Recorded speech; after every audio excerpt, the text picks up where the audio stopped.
नमस्कार विद्यार्थी मित्रांनो, युरेका या ऑनलाईन लर्निंगसाठी असणाऱ्या चॅनलमध्ये आपणा सर्वांचं सहर्ष स्वागत आहे. आपण लाईफ प्रोसेसेस इन पार्ट 2 हा चॅप्टर जो आहे तो डिस्कस करत आहोत आणि यामध्ये असेक्शुअल रिप्रोडक्शन नंतर आत्ताचा जो पार्ट आहे तो आपण सेक्शुअल रिप्रोडक्शन हा जो पार्ट आहे आपण हा पार्ट डिस्कस करणार आहोत. So let us see the sexual reproduction. Let us have a general discussion to this topic. So sexual reproduction takes place with the help of two germ cells. तर लक्षात घ्यायचं आहे आपल्या लिव्हिंग ऑर्गॅनिझम्समध्ये two types of cells they are present in living organisms. They are the stem cells and the germ cells. So the stem cells, they are also called as the vegetative cells or the somatic cells. तर अशा पद्धतीने हे जे stem cells आहेत they are performing the cell division which is called as mitosis and the germ cells they are undergoing meiosis and they are forming the male gametes and the female gametes. तर या ठिकाणी आपण formation of gametes हे इथं लिहिलेलं आहे आणि gametes are formed by the process of meiosis. And during gamete formation the number of chromosomes it is reduced to half. म्हणजे जे नंबर ऑफ क्रोमोझोम्स आहेत ते हाफ होतात. म्हणजे इथे एक्झाम्पल आपण घ्यायचं आहे. If we take the example of humans the number of chromosomes is 46 in each individual species but it is reduced to half. म्हणजे त्या ठिकाणी 23 chromosomes are present in female gamete and 23 chromosomes are present in male gamete. And after fusion of the male gamete and the female gamete, each individual of that species, that is the humans, they will be consisting of 46 chromosomes. म्हणजे अशा पद्धतीने हे जे gamete formation आहे याच्यामध्ये haploid gametes are formed. ही एक महत्त्वाची गोष्ट आहे आणि meiosis is the cell division which is involved in gamete formation. त्याच्यानंतर पुढचं जे आहे तो पुढचा पार्ट म्हणजे फर्टिलायझेशन. तर fertilization it is very important part in the sexual reproduction. And then what is the result of fertilization? फर्टिलायझेशनचा result काय आहे तर जे हॅप्लॉइड गॅमेट्स आहेत म्हणजे n number of chromosomes they are present in male gamete and n number of chromosomes they are present in female gamete. म्हणजे अशा पद्धतीने हे जे n number of chromosomes they are present they are converted into a diploid zygote. That is a zygote it contains 2n number of chromosomes. आणि जसं मी आधी सांगितलं तसं ह्युमन बीइंग्समध्ये 23 chromosomes from the female parent and 23 chromosomes from the male parent. That is the zygote it will contain 46 chromosomes. म्हणजे या ठिकाणी what is zygote? A zygote is formed by the zygote is a stage in reproduction in sexual reproduction which is formed by the union of the haploid male and the female gametes. And then the zygote it divides by mitosis. खूप महत्त्वाचं आहे की zygote हे नंतर मायटोसिसने divide होतं. This means that the diploid stage is maintained. म्हणजे सगळे जे सेल्स आहेत they will be containing 2n number of chromosomes and then the zygote it will be slowly developing into embryo and then a new individual will be formed. म्हणजे अशा पद्धतीने individual कशा पद्धतीने तयार होतो from fertilisation to the formation of a new individual by the process of mitosis. म्हणजे अशा पद्धतीने ह्या गोष्टी आहेत ह्या आपण लक्षात घ्यायच्या. वाचताना थोडासा विचार करायचा आहे. त्याच्यानंतर how many parents are involved. जसं याच्यामध्ये म्हणजे जे असेक्शुअल रिप्रोडक्शन आहे it is only one parent uniparental. It is uniparental in the same manner you can say that this sexual reproduction it is involving two parents, that is a male and a female parent. आणि मग इथे फर्टिलायझेशनची definition हा एक question घ्या या ठिकाणी. You have to write the definition of fertilisation. त्याच्यानंतर इथे रिकॉम्बिनेशन ऑफ जीन्स हे दिलेलं आहे. तर रिकॉम्बिनेशन ऑफ जीन्स म्हणजे काय तर आपल्याला माहिती आहे की मियोसिस मध्ये ज्यावेळेस गॅमेट्स तयार होतात त्यावेळेस हे रिकॉम्बिनेशन होतं, क्रॉसिंग ओव्हर वगैरे या सगळ्याचा आपण अभ्यास केला आहे डिटेल्समध्ये. And due to this recombination of genes the offsprings or the individuals which are developed as a result of sexual reproduction, they are showing the similarities with the parents, but even though they are showing similarities, they are not exactly identical, they are showing some differences also. म्हणजे differences सुद्धा आहेत, हेही आपण या ठिकाणी लक्षात घ्यायचं आहे. आणि परत या ठिकाणी जे डायव्हर्सिटी आहे, diversity in living organisms, it is a result of genetic recombination, genetic variation it takes place. The genetic variation is important for the organisms to adjust to the changing environment and maintain their existence. And the plants and animals can save themselves from becoming extinct. Extinct होणे म्हणजे काय? नामशेष होणे, त्या ठिकाणी नष्ट होणे. काही जाती, डोडो असेल किंवा डायनोसॉर असेल, अशा पद्धतीच्या ज्या स्पीसीज आहेत त्या स्पीसीज या पृथ्वीवरनं नष्ट झालेल्या आहेत, म्हणजे या ठिकाणी एक्सटिंक्ट झालेल्या आहेत असं आपण म्हणू शकतो. म्हणजे अशा पद्धतीने आपल्याला इथे अजून एक क्वेश्चन घ्यायचा आहे. तर तो क्वेश्चन काय असेल की what is the importance of sexual reproduction. ठीक आहे, इम्पॉर्टन्स काय आहे, त्याचे ॲडव्हान्टेजेस काय आहेत, किंवा what is the importance of recombination of genes. म्हणजे रिकॉम्बिनेशन ऑफ जीन्सचं इम्पॉर्टन्स किंवा सेक्शुअल रिप्रोडक्शनचं कुठल्याही पद्धतीने जरी आपल्याला प्रश्न विचारला तरी तो आपल्याला पेपरमध्ये लिहिता यायला पाहिजे. तर इथे फर्टिलायझेशनची डेफिनेशन, त्याचप्रमाणे इथे importance of genetic variation, importance of sexual reproduction असे 2 क्वेश्चन्स इथे आपण लिहायचे आहेत. त्याच्यानंतर इथे हा जो पार्ट आहे लेट्स थिंक, हा पार्ट जो आहे की इथे विचारलेला आहे की डिप्लॉइड जर असते मेल अँड फिमेल गॅमेट्स तर काय झालं असतं, मिओसिस नसतं तर काय झालं असतं. तर हा जो आहे हा थिंकिंगचा क्वेश्चन आहे. आणि I would suggest the students who are talented students, they can solve these questions, they can think over this, even though this is the cancelled part from the syllabus. हा जरी आपल्याला ह्याच्यावरती क्वेश्चन येणार नसेल तर तुमची थिंकिंग ॲबिलिटी जी आहे ती डेव्हलप होण्याच्या दृष्टीने हा जो प्रश्न आहे हे दोन्ही प्रश्न सॉल्व करावेत असं मी तुम्हाला सजेस्ट करेल. आणि जर सॉल्व केले तर तुमचं जे थिंकिंग पॉवर आहे ती डेव्हलप व्हायला मदत होईल. आणि अशा पद्धतीने let's think this is the part which is cancelled. आणि याच्यानंतर आपण पुढचा जो पार्ट शिकणार आहोत तो पुढचा पार्ट म्हणजे the sexual reproduction in plants. आता आपण या ठिकाणी सेक्शुअल रिप्रोडक्शन इन प्लांट्स हे आपण या सेशनमध्ये पाहणार आहोत. तर flower it is a structural unit of sexual reproduction in plants. म्हणजे जे काही हे आहेत सीड्स असतील ते सीड्स या फ्लावरमुळे तयार होतात. आणि अशा पद्धतीने सेक्शुअल रिप्रोडक्शनचं जे स्ट्रक्चरल युनिट आहे ते म्हणजे फ्लावर आहे, हे आपण इथे लक्षात घ्यायचं आहे. And therefore it is very essential to know the different parts of the flower. So there are the 4 floral whorls of the flower. So these are the calyx, corolla, androecium and gynoecium. म्हणजे अशा पद्धतीने हे जे outermost whorl आहे, this is the outermost whorl, you can see here they are arranged in a sequence from outside to inside. म्हणजे बाहेरून आतमध्ये जर आपण गेलो तर हे बाहेरचा जो वल आहे तो कॅलिक्स आहे. जो त्याच्यानंतरचा वल आहे the second whorl which is the corolla and then the androecium and the gynoecium. शब्द थोडेसे नीट लक्षात घ्या, स्पेलिंग आपले व्यवस्थित यायला पाहिजेत. हे स्पेलिंग्स आपले पेपरमध्ये चुकले नाही पाहिजेत, हे लक्षात घ्यायचं आहे. These are the scientific terms and scientific terms should be written in a proper manner.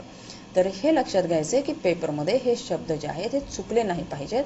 आपण हे पहिल्यापासून सांगत आहोत. ओके, तर हे जे कॅलिक्स आहे तर calyx it is made up of sepals, that is the members of calyx they are the sepals.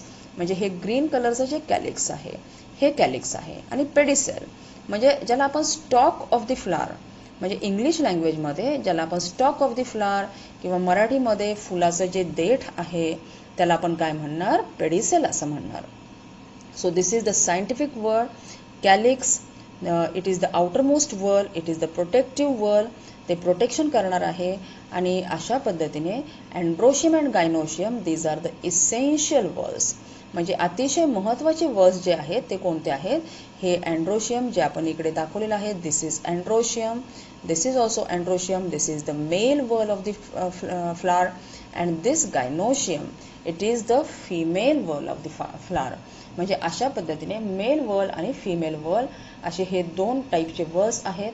And these are the essential whorls, that is the gynoecium and the androecium. These are the essential whorls. आणि त्यानंतर इथे अँड्रोशियमचे जे parts आहेत, filament आहे, anther आहे. गायनोशियमचे जे parts आहेत ते पण लक्षात घ्यायचे डायग्रॅममध्ये. जो बेसल पार्ट आहे, जो म्हणजे बेसकडचा पार्ट आहे त्याला आपण ओव्हरी म्हणतो. त्यानंतर स्टाईल आहे आणि त्यानंतर स्टिग्मा आहे.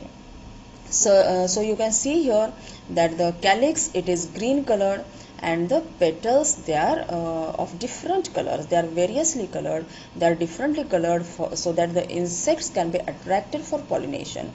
म्हणजे जे insects आहेत, हनीबी सारखे इन्सेक्ट्स असतील किंवा इतरही बटरफ्लाय आहे, अशा प्रकारचे इन्सेक्ट्स त्या ठिकाणी अट्रॅक्ट होण्यासाठी this corolla it is of different colours हे आपण या ठिकाणी लक्षात घेऊयात.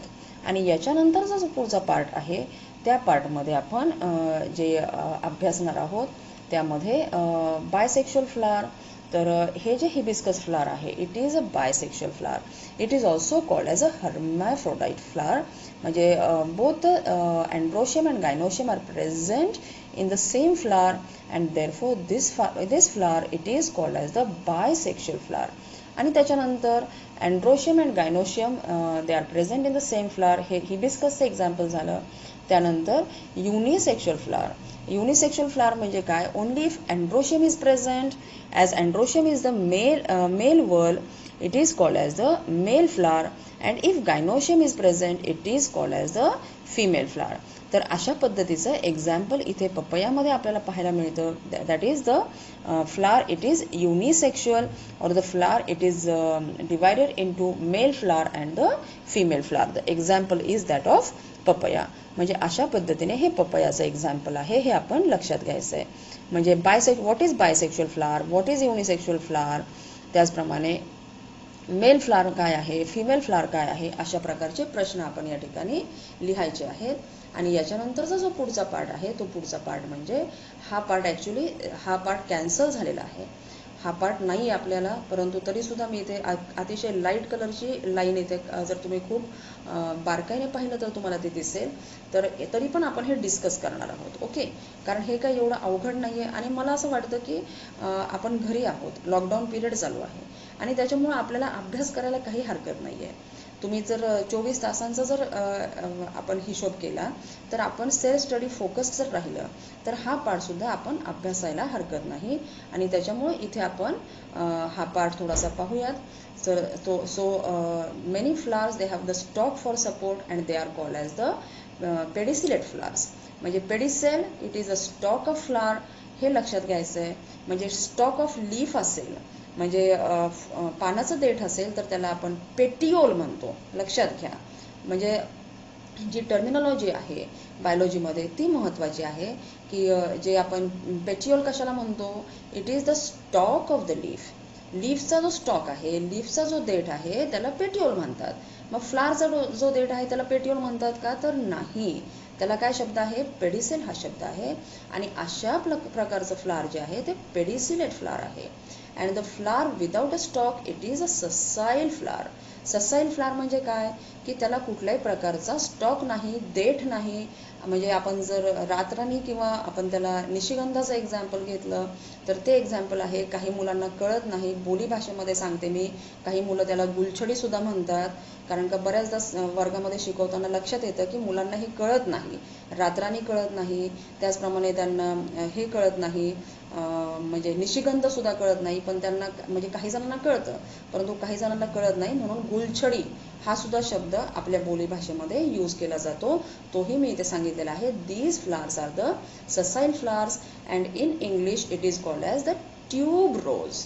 इंग्लिशमध्ये त्याला आपण ट्यूब रोज असं म्हणतो. आणि पेडिसिलेट फ्लावरचं एक्झाम्पल आपल्याला हिबिस्कसचं घेताच येईल. ओके, आणि नंतर मग मेल वर्ल जो आहे अँड्रोशियम, त्याचे मेंबर्स जे आहेत त्याला काय म्हटलं जातं, स्टॅमेन्स असं म्हटलं जातं. अँड फिमेल वर्लचे मेंबर्स जे आहेत त्याला काय म्हटलं जातं, कार्पेल्स असं म्हटलं जातं. मग या ठिकाणी कार्पेल्स मे बी सेपरेट और युनायटेड, म्हणजे कार्पेल्स जे आहेत ते सेपरेट असतील किंवा युनायटेड असतील. म्हणजे सेपरेट असतील किंवा युनायटेड असतील हे जर आपण एक्झाम्पल पाहिलं तर याच्यामध्ये आपण जर हिबिस्कसमध्ये पाहिलं तर कार्पेल्स दे आर युनायटेड, म्हणजे दोन टाईपमध्ये ते असू शकतात. दे may be separated or they may be united. आणि ovary is present at the basal end of the carpel, म्हणजे जो बेस आहे त्याचा तिथे ओव्हरी आहे आणि जो स्टाईल नावाचा पार्ट जो आहे तो पण फ्लावरमध्ये दाखवलेला आहे. And stigma is present at the tip of the style, म्हणजे जो वरचा पार्ट आहे तो स्टिग्मा आहे, टिप ऑफ द स्टाईल. आणि ovary it contains one or many ovules and embryo sac is formed in each ovule by meiosis, म्हणजे जे हे ओव्ह्यूल आहे त्याच्यामध्ये एम्ब्रियो सॅक तयार होणार आहे आणि कुठल्या प्रोसेसने तयार होणार आहे, मिओसिस या प्रोसेसने तयार होणार आहे.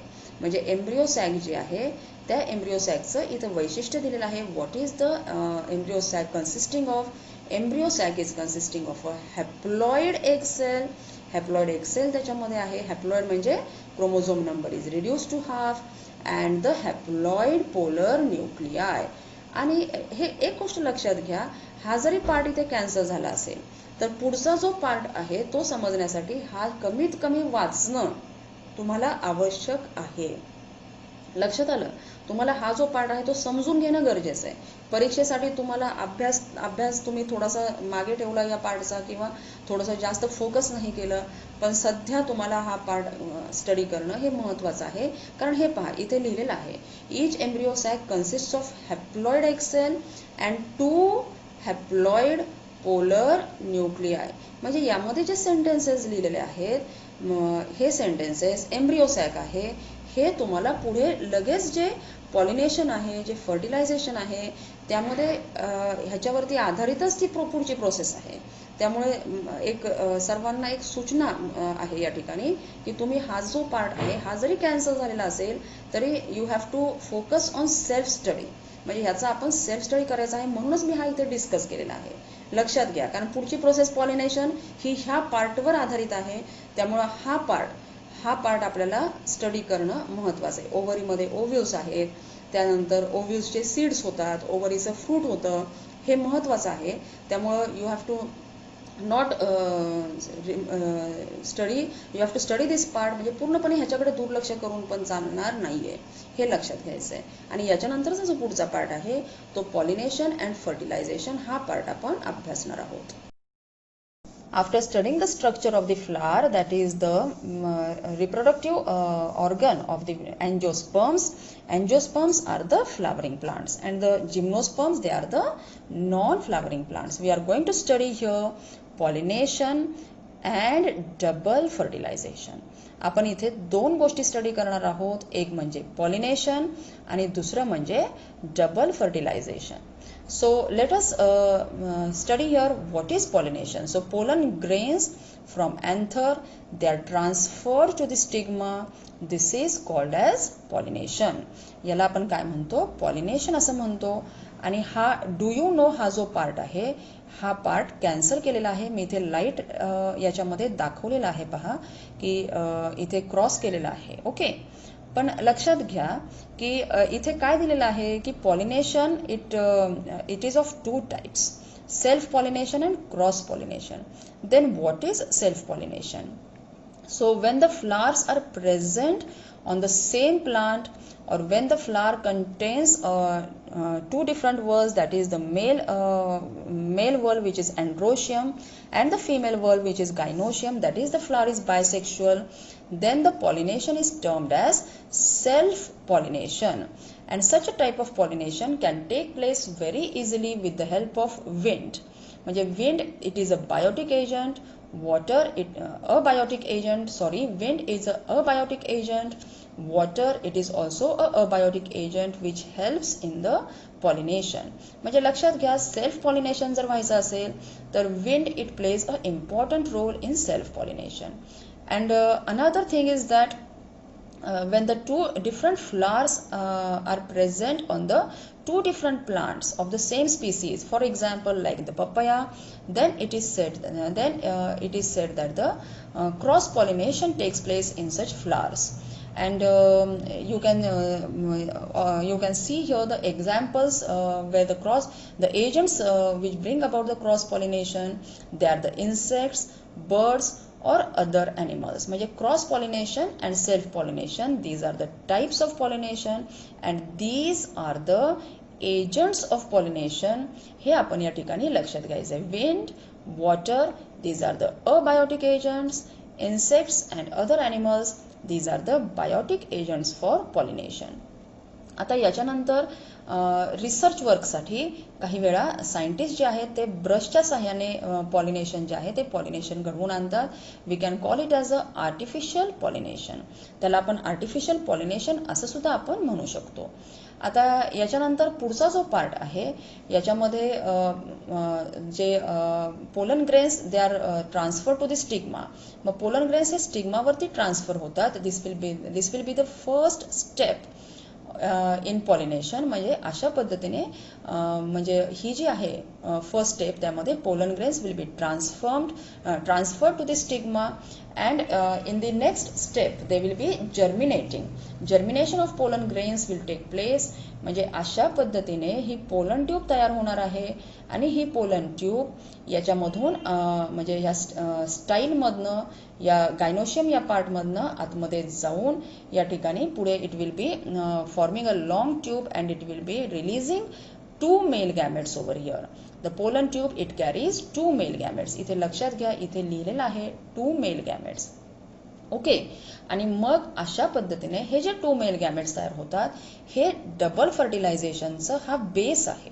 म्हणजे लक्षात घ्यायचं आहे ह्या 2 मेल गॅमेट्सचा रोल काय आहे हे आपण पुढच्या पार्टमध्ये पाहणार आहोत.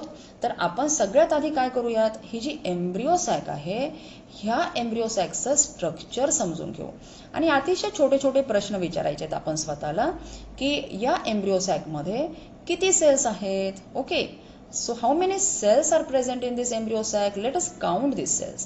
1, 2, 3, 4, 5, 6, 7. Okay. These are the 7 cells. आणि हे जे 3 cells आहेत. Okay. These are the antipodes. याला काय म्हटलं जातं, अँटीपोडस. एक टर्मिनॉलॉजी असते बायोलॉजीमध्ये जी नेहमी येते. मी आधी तुम्हाला सांगितलेलं आहे. तर ह्याचं फक्त नाव जे आहे ते लक्षात घ्या. याला काय म्हणतो आपण, antipodals. And the function of antipodals is to provide nutrition to the embryo sac. Embryo सॅकला न्यूट्रिशन देणं हे या अँटीपोडसचं काम आहे. हे या ठिकाणी आपण लक्षात घ्यायचं आहे. त्याच्यानंतर इथे जे 2 सेल्स आहेत they are on the sides of the egg cell. They are called as the synergids. याला काय म्हटलं जातं, synergids. Then what is the role of synergids. Synergids जे आहे they are directing the male gamete towards the egg cell. म्हणजे male गॅमेटला egg सेलकडे direct करण्याचं काम जे आहे ते हे सिनर्जिड्स करतात. एवढं जरी लक्षात ठेवलं तरी चालेल. ठीक आहे. म्हणजे egg cell fuses with the male gamete and the synergids are directing the male gamete towards the egg cell. म्हणजे अशा पद्धतीने हे एग सेलचं स्ट्रक्चर आहे, सिनर्जिड्सचं स्ट्रक्चर आहे, अँटीपोडसचं स्ट्रक्चर आहे. And this is the central nucleus and it is called as the polar nucleus.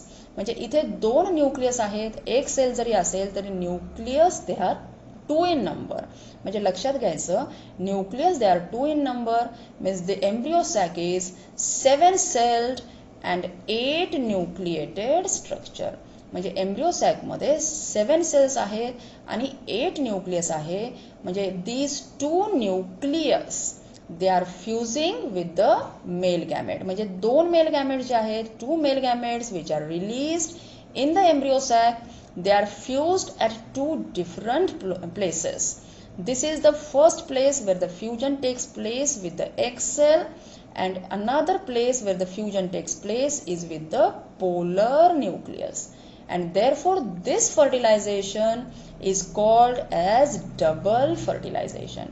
म्हणजे समजून घ्या डबल फर्टिलायझेशन म्हणजे काय, तर male gametes it is fusing with the egg cell and another male gamete it is fusing with the polar nucleus. It is forming a triploid stage. Triploid का, कारण इथे 2 nucleus आहेत and n plus n plus n म्हणजे 3n condition इथे तयार होईल and it will be called as the triploid stage and this will be called as the diploid stage because the egg cell is haploid, the male gamete is also haploid and it will be converted into a diploid stage. म्हणजे अशा पद्धतीने हे जे fertilisation आहे या फर्टिलायझेशनला आपण काय म्हणतो double fertilisation as the fertilization or as the fusion is taking place at two different places and two different male gametes are involved in this process. तर हा जो पार्ट आहे हा नंतर it will be developing into endoderm इथे लिहिलेलं आहे पहा second mail gamete unites with the two polar nuclei and forms the endosperm endosperm असं म्हणायचं आहे म्हणजे second mail gamete unites with the two polar nuclei and endosperm is formed म्हणजे हा जो एंडोस्पर्म आहे हा नंतर सीड जर्मिनेशनच्या वेळेस तो काय करणार आहे एनर्जी प्रोव्हाइड करणार आहे आणि या ठिकाणी this triploid stage will be converted into endosperm. This egg cell and the male gamete it will be converted into zygote. The zygote will be developing into a embryo and this process is called as double fertilization as two nuclei that is the nuclei over here and the nuclei over here they are participating and therefore it is called as the double fertilisation process म्हणजे double fertilisation असं आपण याला म्हणतो हे आपण या ठिकाणी लक्षात घ्यायचं आहे. परत एकदा लक्षात घ्या की हा पार्ट जो आहे तो कॅन्सल केलेला पार्ट आहे. पुढची जी डायग्राम आहे याच्यामधून सुद्धा तुम्ही डबल फर्टिलायझेशन प्रोसेस जी आहे ती तुम्ही व्हिडिओ पॉज करून ती तुम्ही पाहू शकता हेही आपण या ठिकाणी लक्षात घेऊयात. आणि त्याच्यानंतर दुसरा जो पार्ट आहे इथे मी एंडोस्पर्म दाखवलेला आहे. इथे एंडोस्पर्म हा पण एंडोस्पर्म आहे which will be helping for nutrition of the seed during germination आणि नंतरचा पार्ट जो आहे सीड जर्मिनेशन हा पार्ट आपण पाहणार आहोत. तर सीड जर्मिनेशन मध्ये हा पार्ट परत इथे मी अतिशय लाईट केलेला आहे तर हा पार्ट जो आहे हा क्रॉस केलेला आहे. This part has been cancel from the evaluation आणि इथे जे ट्राय दिस आहे ही ॲक्टिव्हिटी आहे तर ही कॅन्सल केलेली आहे असं इथे आपल्याला लक्षात घ्यायचं आहे. आणि नंतरचा जो पार्ट आहे तो पार्ट लक्षात घ्या की इथे आपण जो हे आहे सीड म्हणजे नेमकं काय हे आपण लक्षात घ्यायचं आहे. तर seeds they are present in fruit. तर फ्रूट कशापासून तयार होतं फ्रूट हे ओव्हरीपासून तयार होतं. त्याचप्रमाणे ovules they are developing into a seed म्हणजे जर आपण कस्टर्ड ॲपल किंवा सीताफळ जे आहे त्याचं एक्झाम्पल पाहिलं तर सीताफळ हे ओव्हरी आहे आणि जे सीड्स आहेत त्यामध्ये असणारे ते ओव्ह्यूल्स आहेत. Ovules they are forming the seed on maturation हे आपण लक्षात घ्यायचं आहे. And when the seed it germinates in the soil under favorable conditions it forms the new plant. इथं प्लांटलेट हा शब्द यूज केलेला आहे. प्लांटलेट म्हणजे रोपटं ज्याला म्हणतो आपण त्याला आपण प्लांटलेट म्हणतो. आणि हे जे आहे जो झायगोट इथे तयार झालेला आहे तो झायगोट नंतर एम्ब्रिओमध्ये डेव्हलप होतो. जो आधीच्या ह्याच्यामध्ये आपण फर्टिलायझेशनमध्ये पाहिलं की zygote it is developing into embryo and it is developing at the cost of the endosperm of the seed. म्हणजे जो एंडोस्पर्म आहे तो या झायगोटला न्यूट्रिशन देणार आहे एम्ब्रिओ तयार करण्यासाठी आणि further individual will be formed by the process of seed germination a new plantlet will be formed.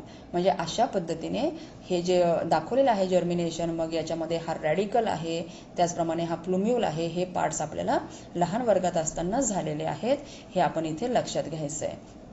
त्याचप्रमाणे थोडंसं पुढचा पार्ट जो आहे तो पण लक्षात घ्या की आपण इथे तुम्ही कशा पद्धतीने असं स्वतः हे नोट्स काढायचे हे मी इथे दाखवलेलं आहे. मी सुद्धा असं रफ एक लिहून घेणं वाचत असताना तेही लक्षात घ्या हे केलं पाहिजे. त्याचप्रमाणे इथं व्हर्स वगैरे असे काही मायक्रो नोट्स किंवा असे पॉईंट्स आपण लिहून घेतले पाहिजेत हे लक्षात घ्या अभ्यास करण्याची जी मेथड आहे.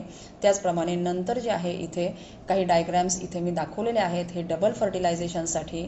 त्याचप्रमाणे ही फ्लावरमधले जे काही डिफरंट वर्ड्स आहेत ते दाखवलेले आहेत.